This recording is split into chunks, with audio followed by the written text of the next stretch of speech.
Muazzez'in mutfağından herkese merhabalar. Kanalıma, mutfağıma hoş geldiniz değerli arkadaşlarım.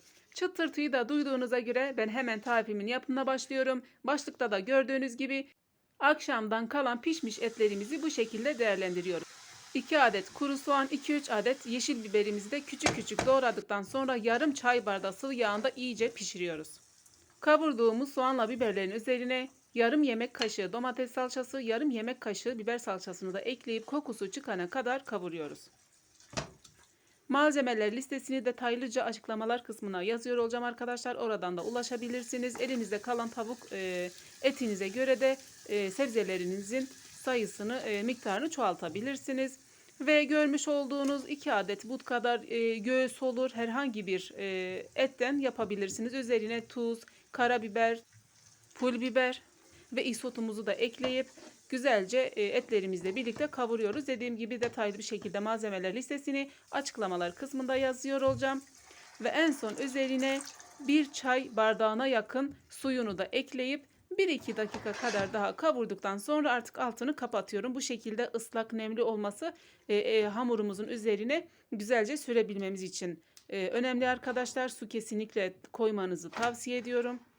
Ve sadece un, su, tuzdan oluşan bir hamur yoğurdum arkadaşlar. Güzelce hamurumu cevizden birazcık büyük olacak şekilde bezelere ayırmış oldum ve ince bir şekilde açtım. Tavamı iyice ısıtıyorum. Hamurumu direkt tavamın içerisine aldıktan hemen sonra üzerine 1,5 yemek kaşığı iç malzemesinden koyup her yere eşit gelecek şekilde bu şekilde yayıyorum.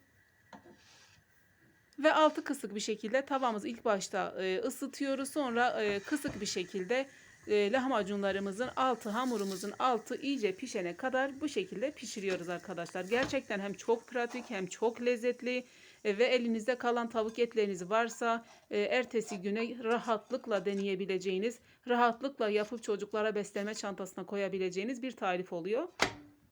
Hazırlamış olduğum malzemelerden yaklaşık 7-8 tane lahmacun çıktı arkadaşlar. Ve aynı şekilde hamurumu, lavaşımı açtım. Tavamın içerisine ekledikten sonra iç harcını koyduktan sonra her yere bu şekilde yayıyorum ve altı kısık bir şekilde altı pişene kadar, çıtır çıtır olana kadar lahmacunlarımızı pişiriyoruz.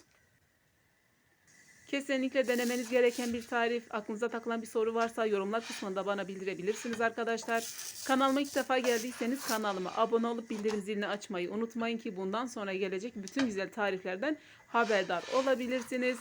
Videomu beğendiyseniz lütfen beğenmeyi de unutmayın. Destekleriniz benim için çok kıymetli. Çok teşekkür ederim şimdiden bana destek verenlerden, beğenenlerden, yorum yapanlardan, hepinizden Allah razı olsun. Ve bu şekilde bütün hamurlarımızı, lahmacunlarımızı pişirene kadar bu şekilde hazırlıyoruz.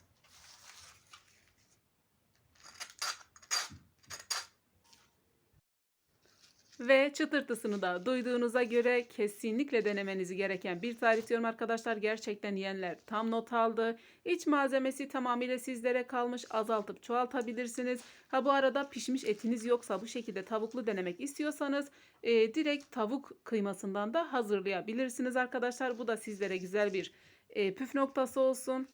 Umarım dener çok daha lezzetlisini yaparsınız. Videomu buraya kadar izlediğiniz için çok teşekkür ederim. Bana destek olmak için videomu da beğenmeyi unutmayın lütfen. Başka bir tarifte, başka bir lezzette görüşmek dileğiyle. Kendinize çok iyi bakın. Allah'a emanet olun.